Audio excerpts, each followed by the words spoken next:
We are pleased to welcome Marty Kafafian, who is chairman of the board of the Commerce and Industry Association of New Jersey, also an attorney, managing member of the firm BD Padavano. Good to see you. Thank you for being here. Your expertise is as an attorney in commercial real estate, right? That's my practice area. Let's Correct. talk about what's hot. Let's talk about what's not. Okay. Commercial real estate market in New Jersey. Got a lot of buildings, big buildings, right? One of them over at Roche.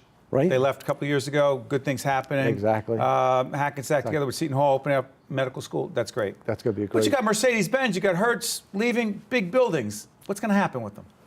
Those are going to be difficult situations. Office market, suburban office market, has been relatively flat for a lot of years, even before the recession. So 2009, is that the line of demarcation? No, not for office. Really? Office has really been struggling. And part of that is the change in technology, because now people can telecommute from home. They've got their laptops, they're on the road. They don't need to be in their offices. Space planning, for the most part, you have cubicles, you have partitions, you're squeezing more people in less space. And unfortunately, there's an excess of office space and the vacancies are still very high. What's got to happen is there's going to be some conversions, like the Hoffman LaRoche property. You mean conversions from what it was? To some other use that's not going to be office. So it's interesting. So because the Hoffman LaRoche building is turning into a medical school, right? That's what you mean? Like it's not going to be another big pharmaceutical, but it could be a medical school. Could be a medical school. They're going to be, could be retail components to that project. There could be housing components to that project eventually. But you're saying things aren't going to be what they were. Correct. I think you're looking at quite a number of years before we convert some of this office space to other uses. Some office buildings have been converted to apartments. Again, depending upon the way the office building lays out, that's a possibility. Sometimes it's not. Some office buildings have been torn down and other uses have been developed on those properties. So office, unfortunately, is probably the one flat area in New Jersey and probably in most other suburban markets right now. In terms of commercial real estate, are there any other areas, by the way, in commercial real estate other than office? You have multifamily residential. What's going on there? Well, with the multifamily residential, right now, that's the product everybody wants. If you're an investor, there's a tremendous demand for the space. Vacancies are low. Vacancies drive value, okay? Office buildings have high vacancies, so obviously they're less desirable. Multifamily residential apartments, low vacancies, people want to build them, people want to invest in them, and banks want to lend on them. And so as a result, that area has been booming. And what's fascinating is I grew up in New Jersey. And where? Hasbrook Heights. Okay. All right. And I can't remember any new residential apartments to speak of in suburbia. It was very difficult to get approvals. It was always viewed as an asset that would produce a lot of school children, that would be a tax burden on schools.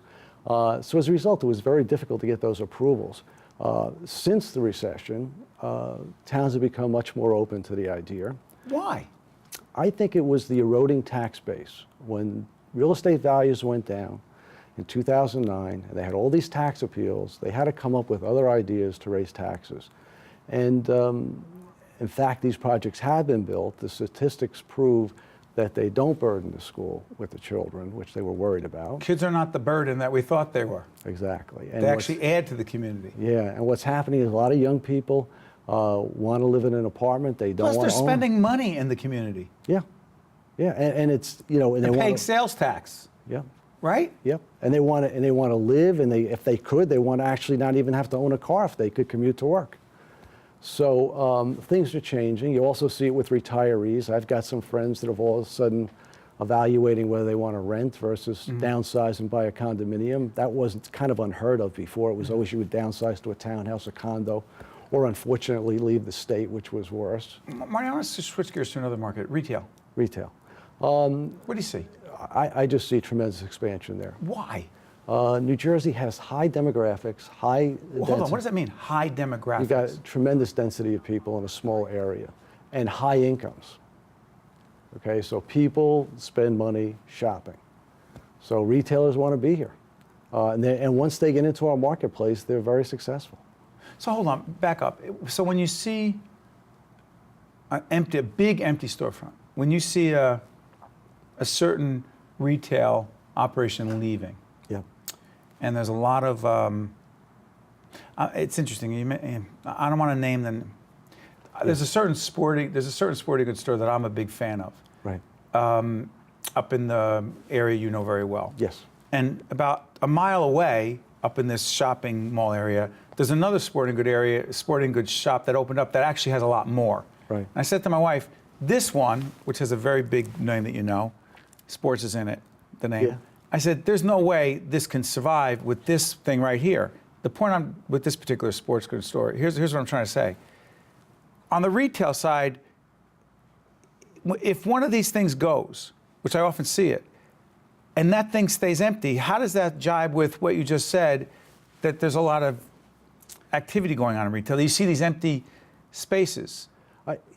I think you've got to look over a period of time. When the recession hit, a lot of retailers went out of business. And in particular, if you take a look at a Paramus area, there were a lot of big boxes that were empty. Yes, that's what I'm trying to get at. But they're not now. And so if you see something empty for a period of time, you can't say, oh, retail's bad. It's a function of evolution. What next retailer, what next person's going to come along and say, hey, I got an idea, I want to be there, I like New Jersey, I think there's opportunities to make money here and succeed. And I think the vacancy I heard was a little over 6.5% now. That's low?